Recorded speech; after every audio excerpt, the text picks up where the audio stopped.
Hi, I'm Wendy Thomas, editor and publisher of MLK50. On November 3rd, two black men met under unfortunate and some would say unnecessary circumstances at a Memphis mall. One is 22, the other 59. Both would end up in handcuffs, arrested by Memphis police over the hooded sweatshirt that the younger man wore and the older man's decision to record the police encounter. A week after their arrest for trespassing, MLK50 Justice Through Journalism brought these two men together, Kevin McKenzie and Montavious Smith. They met to talk about what happened, racial profiling, and what should happen next.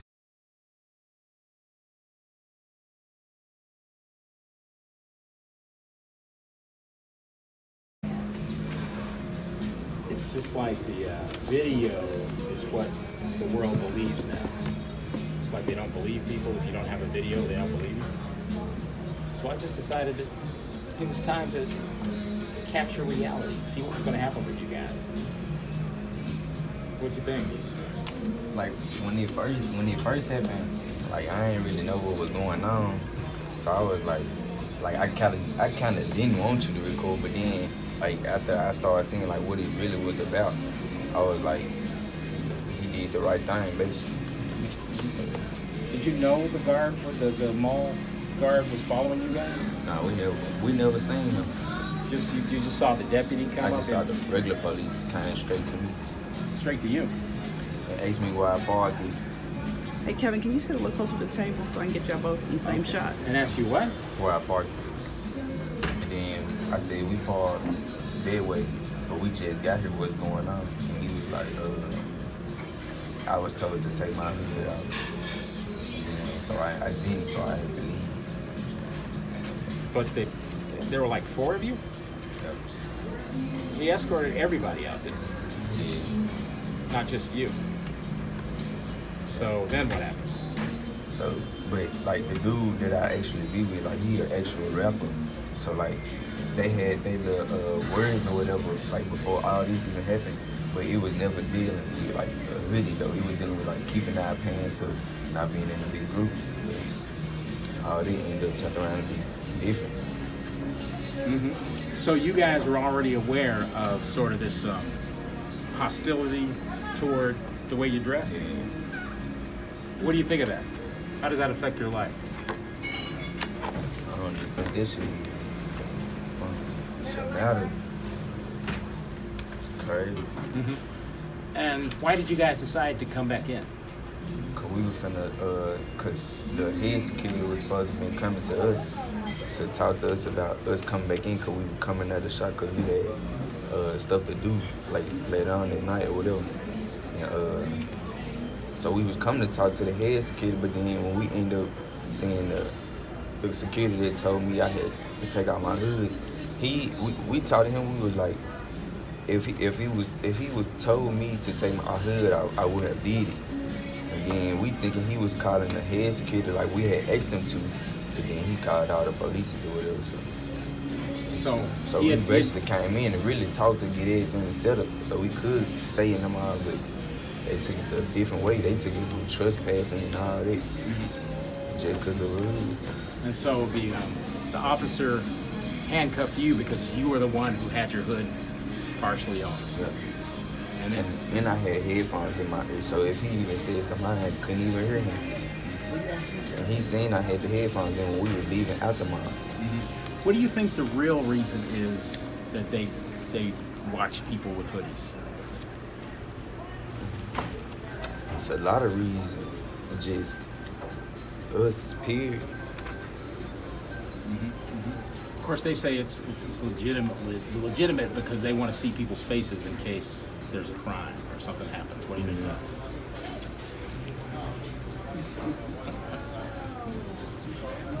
that? And what did you think of all this?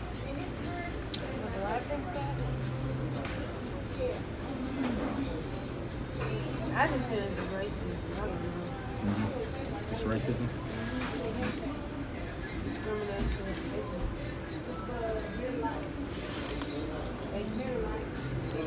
Mm-hmm. And what were you going to buy? Pick out certain people. Mm-hmm. Because I know people in the mall wear hoods all the time. They just pick out what they want. It's kind of a standard piece of attire. So what were you gonna buy that day? Yeah, we was supposed to be buying outfits. Cause the dude I be with, he a big rapper and he had a show. And we all went there to buy like some clothes and some shoes. Wow. But we couldn't do it. Well, I couldn't even do it.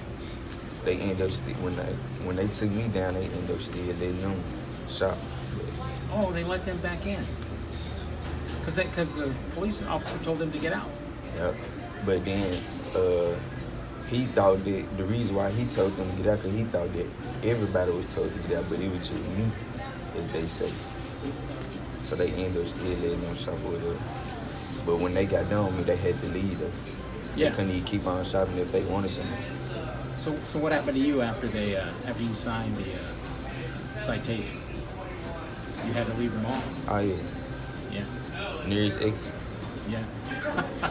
So you waited in the car? Yeah. And they also had you. Didn't they ban you from the mall? Yeah. For how long? 6 months. What do you think of that? Crazy. What do you think is should be done? What's the proper remedy? I just think they should just take. First of all, I don't even know like they actual rules, like dress code and all that. I don't know the specific clothes to where like they got on they. I don't know. It's like they gotta change again. They doing all this cause past stuff. And you had nothing to do with it. Nothing to do with it. So you think they stereotype young black men? Yeah. And is it a problem just at the Pick mall? whoever. They No. pick whoever. Not just at the mall. How does it affect your life? I mean, where else does this kind of thing show up? All kind of places. Everywhere. Even at restaurants. What happens? Whatever. Like, the attitude things will change to the court. So at one point when we were both sitting there in handcuffs, the police officer said, and this is really interesting to me, he said, they were going to take you to jail because I kept talking. Yeah. That's what I was telling everybody. And what did you think of that? I told everybody, I said, I don't see how they could even do that. Cause like you had said when we was in there, you said it's freedom of speech, you say what you want to say. They can't do that. What kind of lesson did you think they were trying to teach you? I don't know what they were trying to teach me. What did you think of the fact that they arrested you, handcuffed you, walked you through the mall, threatened to take you to jail over a hoodie? They made me look like I was stealing. Basically. They made you look like a criminal. Basically. Yeah, you've done nothing wrong. Just for a hood. When you think of that conversation when we were both handcuffed down there in that little room, what struck you about that conversation the most? Like, alright, so when we was down there, I was too worried about like trying to actually leave instead of like staying in. So like I was tuned in, but I wasn't just trying to put like my say so in it because I was just trying to. I couldn't even afford to be going their way, their route. So I just. Did you want me to shut up? Nah, you was saying the right thing though, but I just. Yeah. What did you think about the fact that it was a white police officer who arrested me? The one who arrested you said he was Iranian. And then you had the two African-American sheriff's deputies, and then you had the African-American mall security down there. What does this say about race and what was going on? And like they couldn't speak up. And like they couldn't speak up. Which ones? Blacks. the sheriff's deputies and the mall security folks? Cause I wasn't even supposed to really got no citation. They supposed to been like, cause really they was talking about just banning me from the mall, but then they let them do. Memphis police talked them into writing a trespass citation. That's what they did. No, it was Officer A. Henderson who really seemed to be the most aggressive. Yeah. I ain't care. Now, 10 years from now, what are you going to say about the Memphis police? Well, I don't like the police anyway. What did this experience do about your person, how you look at police and sheriff's deputies? Made it worse. I mean, next time you encounter them, say, you know, on the street or in a traffic stop, I mean, how is this going to affect the way you look at them? Might take me to jail for anything. Might take you to jail for anything. See, like my father and his generation dealt with straight up Jim Crow, you know, just out and out obvious discrimination. And I'm the baby boomer generation, and we've dealt with, you know, the mass incarceration movement and things like that. What do you think my generation role should be in helping your generation with this issue? Get it out like you did.